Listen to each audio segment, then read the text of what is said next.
وكذلك جعلناكم أمة وسطا لتكونوا شهداء على الناس. Ketentuan zakat mal dan zakat fitri, ada zakat harta dan ada zakat yaitu fitri atau harta makanan pokok. Jemaah rahimakumullah, zakat secara bahasa itu maknanya banyak. Ada yang bermakna yaitu suci, artinya mensucikan jiwa kita. Ada yang bermakna tumbuh, artinya yaitu siapa yang zakat akan tumbuh seperti tumbuhnya tanaman. Atau juga ada yang mengatakan zakat itu berarti berkah, ya. Artinya siapa yang zakat maka hartanya, hidupnya akan menjadi berkah. Itu makna daripada zakat secara bahasa. Sedangkan secara istilah yaitu adalah kewajiban bagi setiap orang muslim yang sudah memiliki harta sampai satu nisab, maka itu dia wajib mengeluarkan sebagian hartanya. Yang dikeluarkan adalah 2,5% dari zakatnya yang sudah mencapai satu nisab itu zakat mal. Sedangkan satu nisab itu diukur emas adalah sekitar 85 gram emas murni. Jadi kalau harga 1 gram itu sekarang 1 juta lebih, katakan 1 juta, maka berarti kalau sudah simpanan uang senilai 85 juta minimal itu sudah satu nisab. Berarti sudah wajib mengeluarkan 2,5%-nya, yaitu zakat mal, ya. Sedangkan zakat fitri itu adalah zakat makanan pokok. Dan ini juga setiap orang muslim, justru semuanya, laki perempuan, besar kecil, baru lahir pun, kalau belum diselenggarakan sholat Idul Fitri, maka dia juga wajib mengeluarkan zakatnya. Tentu ini juga tetap bagi orang yang saat itu mampu, tapi tidak seperti zakat mal, itu harus memiliki data satu nisab. Kalau zakat fitri cukup kalau mereka sudah bisa cukup makan sehari-hari, maka pada saat itu setiap orang wajib menzakati fitrinya.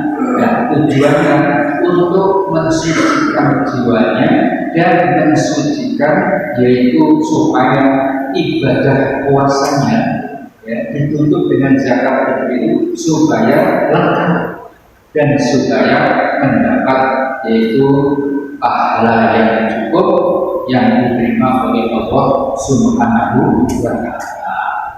Dasar hukum zakat mal itu adalah surat At-Taubah ayat 103. Allah Subhanahu wa Ta'ala berfirman, "A'udzu billahi minasyaitonir rajim. Khudh min amwalihim shadaqatan tutahhiruhum wa tuzakkihim biha wa shalli 'alaihim inna salataka sakanun lahum." Ambillah, ya, sebagian dari harta mereka, yaitu sebagai zakat atau sedekah yang tujuannya untuk mensucikan harta mereka dan untuk mensucikan jiwa mereka. Dan berilah sholawat, artinya doakanlah orang yang zakat itu, karena doamu terhadap orang yang zakat itu akan menambah ketenangan bagi mereka. Karena itu panitia zakat di saat menerima zakat, setelah yang zakat itu akad, bismillahirrahmanirrahim, niat dari Allah, saya serahkan zakat mal sekian, zakat fitri sekian, ya, maka panitia menerima dengan mengucapkan minimal Allahumma sholli, ya, ala ahli sebut namanya, itu misalnya Abdullah, ala ahli Abdullah, itu namanya diberi oleh Allah untuk supaya memberi sholawat kepada mereka, artinya mendoakan mereka yang berzakat. Dan juga boleh doa-doa yang lain yang secara umum, misalnya Rabbana taqabbal minna ya innaka antas samiul alim, itu bagi yang berzakat. Jamaah rahimahumullah, hadis menjelaskan man qasama min shadaqatin, tidak akan berkurang ya hartamu karena sedekah, karena zakat tidak akan berkurang. Tadi sudah dijelaskan zakat sedekah itu bisa bermakna tambah, tumbuh, berkah. Maka tentu secara agama Rasulullah menegaskan siapapun yang zakat yang infak, hartanya tidak akan berkurang, insya Allah akan tambah, setidaknya tambah berkahnya. Itu jemaah, kita harus ngerti. Jangan dihitung matematis ya. Kalau kita menghitung secara matematis pasti angkanya berkurang ya. Tapi kalau dihitung secara itu tidak akan zakat kita. Dan karena itu hitung karena agama, perintah Allah menjalankan agama, berbagi kepada sesama manusia, insya Allah itu akan dipahalkan dan itu akan dari sesama makhluk Allah dan kita semua, sehingga menjadi berkah. Kemudian zakat yang wajib dikeluarkan adalah misalnya zakat hewan ternak ya. Ini secara rinci memang ada ketentuannya, cuma karena kebanyakan kita di Surabaya dan daerah ya untuk ternak ini yang orang-orang di daerah, tapi ada sebagian kecil ya orang-orang kota punya hewan diletakkan di luar kota juga ada ya. Karena itu adalah juga dihitung hewan ternak, nanti lebih rinci ada ya. Nah, bisa ditanya. Kemudian yang kedua hasil tanaman, yaitu misalnya ya padi dan sebagainya. Lalu emas dan perak, ya ini data yang harus dijagati. Yang umum ini emas dan perak. Ya. Jadi kalau emas 85 gram itu nisabnya, kalau perak 672 gram, ya sekitar hampir 7 kintal. Itu baru bukan lebih pintar ya, tidak sampai 672 gram. Ini adalah nisab perak, dan perak juga haram ya. Kemudian yang keempat harta dagangan.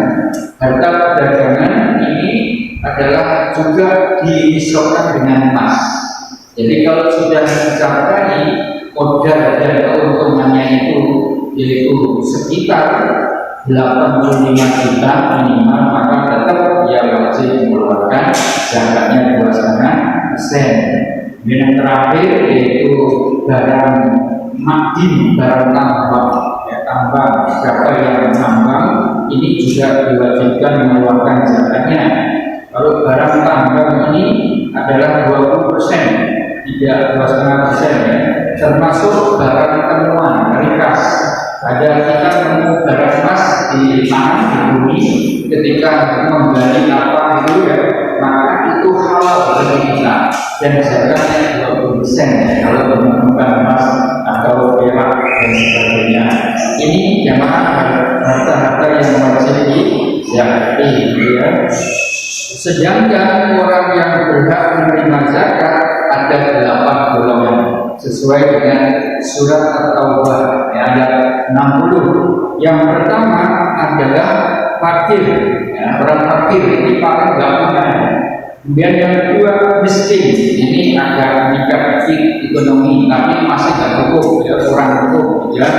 Lalu yang ketiga adalah amil itu panitia zakat ya, amil itu boleh menerima. Kalau kaya ya itu boleh ada, tapi kalau dia tolak ya nggak apa-apa, abdul bagus, atau diterima lalu diberikan yang lain, nah, itu bisa, itu tidak saja. Tapi ambil ada hak. Lalu mu'alaf, orang yang baru masuk Islam, tapi ini ada dua macam, ada yang miskin, ada yang kaya. Bagi yang miskin berhak menerima, Dan bagi yang kaya itu boleh terima tapi boleh nolak, atau diterima diberikan kepada siapa yang lebih miskin. Tapi di zaman Umar bin Khattab mualaf yang kaya itu nggak dikasih, ya. Tapi itu boleh untuk hak mualaf itu ya. Cuma kalau yang kaya tadi boleh nolak dan boleh diterima, tapi lalu diberikan kepada orang lain.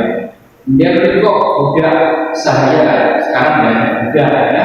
Kemudian yaitu wadim, orang yang punya hutang itu boleh diberi zakat, ada haknya zakat. Tapi hutang ini hutang yang hidup. Apa maksudnya? Hutang yang untuk keperluan kebutuhan pokok, makan sehari-hari. Jadi karena tidak cukup, ya bisa digunakan miskin lah ya. Tapi dia makan kebutuhan pokok itu harus hutang. Maka orang semacam ini diberi zakat. Ya, kalau hutangnya perusahaan besar, ya, perdagangan itu nggak masuk. Ya, hutang kita nyicil jual rumah ya, 1 miliar bukan masuk, gitu ya.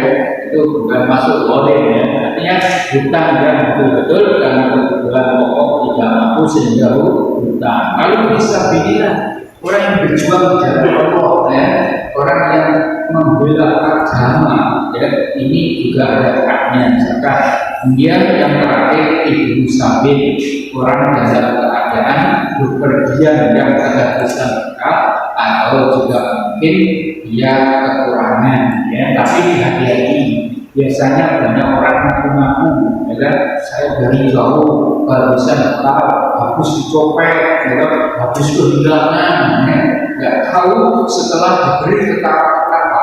Ini pernah ada kejadiannya, harus selektif betul, ya kan. Kalau dia mengaku itu tanyakan KTP-nya, tanyakan informasinya, ya, betul atau enggak. Kalau memang masih ragu, bawa aja ke Mensos, nanti yang akan memberi bantuan Mensos, ya, bukan kita. Tapi kalau kita yakin memang betul-betul orang bisa dan betul-betul ya, dikasih lah kebenarannya. Itu yang benar benar. Kemudian kalau zakat fitrah itu apa? Berapa? Di dalam sebuah hadis diriwayatkan oleh Imam Bukhari dan Imam Muslim menjelaskan bahwa zakat fitri itu 1 sok kurma atau gandum, ya, atau disamakan kalau di Indonesia beras karena makanan pokok, makanan pokoknya. Timur Tengah itu kan kebanyakan kurma, gandum, ya, roti, ya, dan sedang kita beras, maka diganti beras. Jadi itu. Nah, apakah boleh uang? Hanya teknis saja.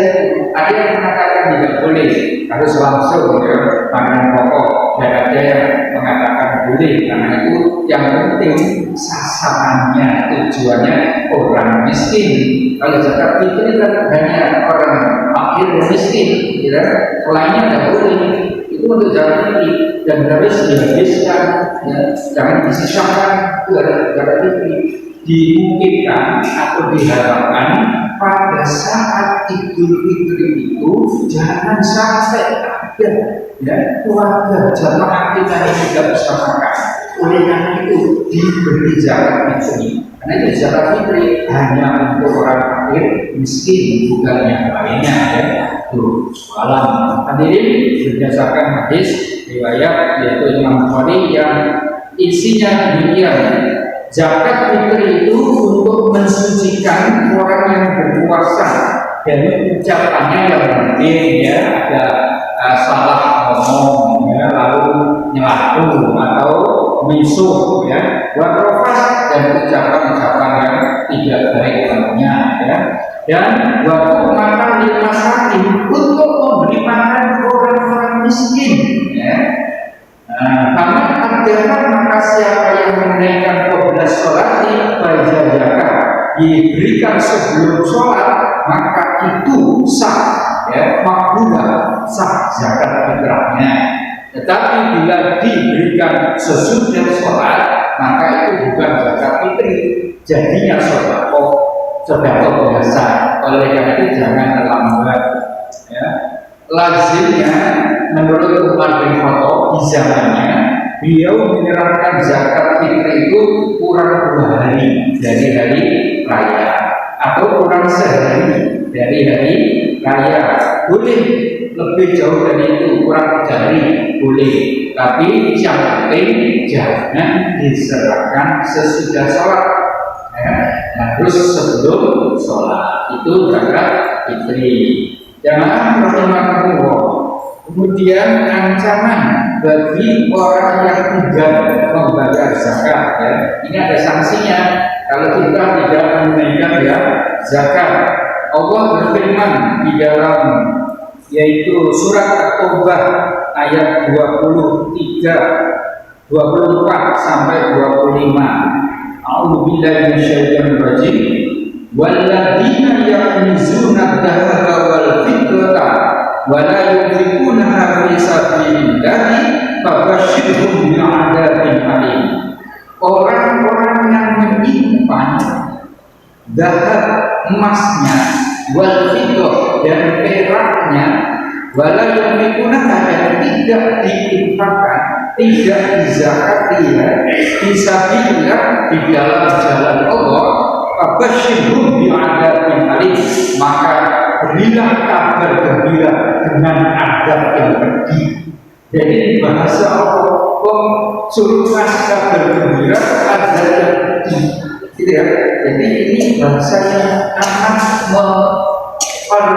memperingatkan betul, ya, menggentik, ya, supaya hati-hati. Jangan sampai kalau kita mampu punya senisab, bisa sedekah, bisa zakat, tapi tidak dilaksanakan, akan diancam oleh Allah dengan azab yang pedih. Apa itu azabnya?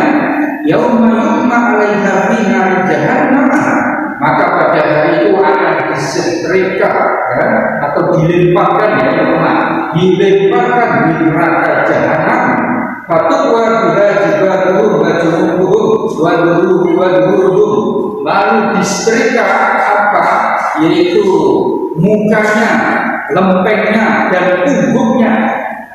Hada makanastum li anfusikum fadhuku ma kuntum taknizun. Inilah hartamu yang kamu simpan dahulu, yang tidak kamu zakati, tidak kamu infakkan, ya. Inilah itu, ya, firman Allah, ma, yaitu hada, ya, fadhuku, maka rasakanlah, ya. Artinya akibat daripada itu rasakanlah ma kuntum taknizun, apa-apa yang kamu simpan terdahulu. Jadi mudah-mudahan kita bisa melaksanakan zakat sedekah, baik itu juga zakat fitri, zakat mal dengan sebaik-baiknya sesuai dengan kemampuan kita, sehingga insya Allah kalau kita sudah melaksanakan itu sempurnalah, ya, ibadah Ramadan kita. Memang bagi yang tidak mampu, ya cukup tidak usah zakat karena memang tidak mampu, cukup sedekah saja. Demikian apa yang dapat kami sampaikan, semoga bermanfaat bagi saya pribadi, bagi para jamaah semuanya, dan mudah-mudahan kita selalu diberi Allah yaitu sehat walafiat, cukup rezeki yang berkah, panjang umur yang bermanfaat, dan nanti kalau dipanggil oleh Allah husnul khawatimah. Amin. Wabillahi taufiq wal hidayah wal ridha wal inayah. Wassalamualaikum warahmatullahi wabarakatuh.